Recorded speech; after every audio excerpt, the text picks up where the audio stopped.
Assalamualaikum warahmatullahi wabarakatuh. Eh, Nama saya Rindi Antika dari kelas 3B TLM.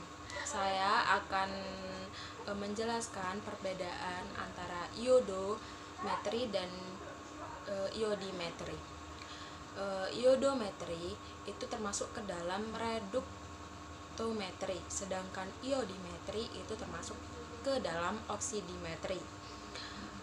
Iodometri merupakan larutan Na2SO4O3 tio sebagai penitar atau titran, dan iodimetri larutan I2 sebagai penitran atau titran.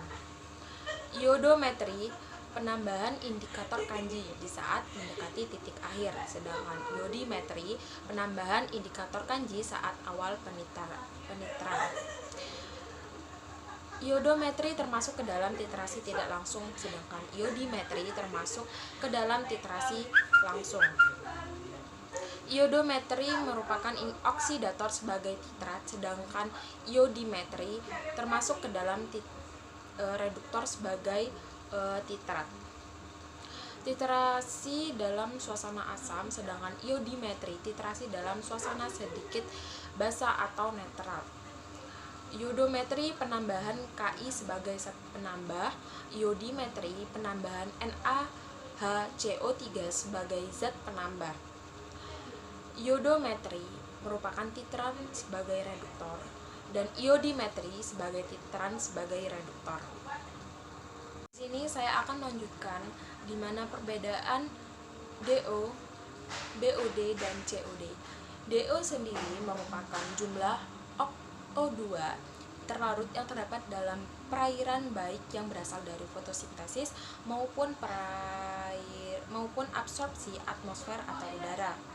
DO merupakan salah satu parameter kualitas air di dalam perairan. Kualitas air yang baik ditunjukkan dengan semakin banyaknya jumlah DO dalam perairan. Sebaliknya, kekurangan kadar DO dalam perairan memungkinkan terjadinya degradasi perairan. Degradasi anaerobik yang menyebabkan bau tidak sedap dalam perairan. DO dibutuhkan oleh semua jasad hidup untuk proses pernafasan dan metabolisme atau pertukaran zat.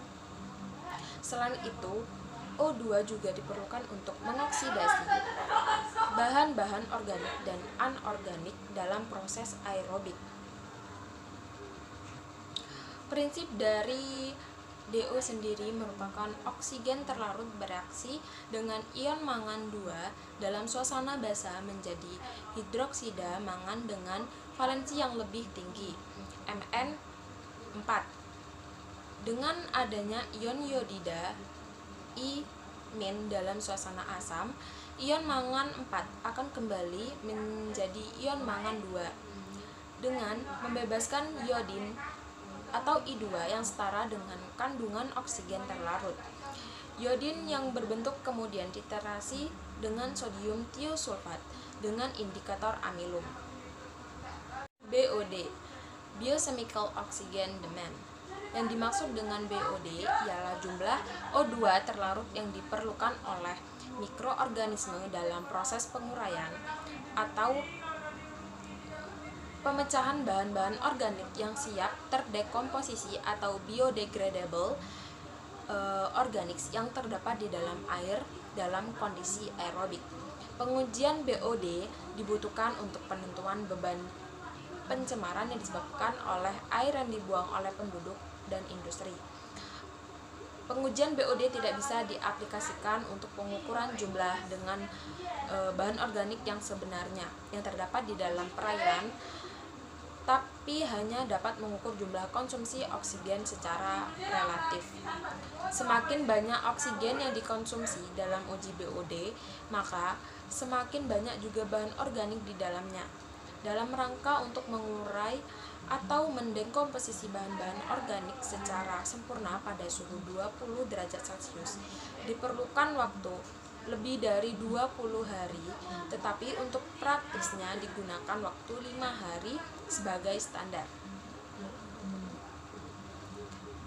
Prinsip dari BOD dalam sampel air dan Air limbah adalah sampel air dan air limbah ditambahkan ke dalam larutan pengencer jenuh oksigen yang telah ditambah larutan nutrisi dan bibit mikroba.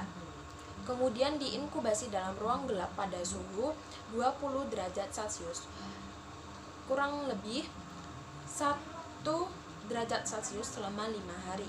Nilai BOD dihitung berdasarkan selisih konsentrasi oksigen terlarut 0 hari dari 5 hari. COD, Chemical Oxygen Demand. COD adalah banyaknya O2 mg yang dibutuhkan untuk proses oksidasi zat-zat organik yang mudah terurai dan yang kompleks dalam 1 liter air pada kondisi asam dan panas melalui reaksi kimia. Menggunakan katalisator perak sulfat atau HgSO4 dan sumber oksigen oxidizing agent K2Cr2O7 atau KMNO4. Penggunaan dikromat sebagai oksidator diperkirakan dapat digunakan untuk proses oksidasi zat-zat organik sebanyak 95-100%. Parameter COD memperlihatkan jumlah total zat organik yang terdapat dalam perairan. Prinsip COD dalam sampel perairan didasarkan pada reaksi oksidasi senyawa organik dan anorganik dalam sampel perairan. Ion Cr2O7 berlebih dalam suasana asam dan panas secara refleks terbuka selama 120 menit yang akan menghasilkan ion Cr3+.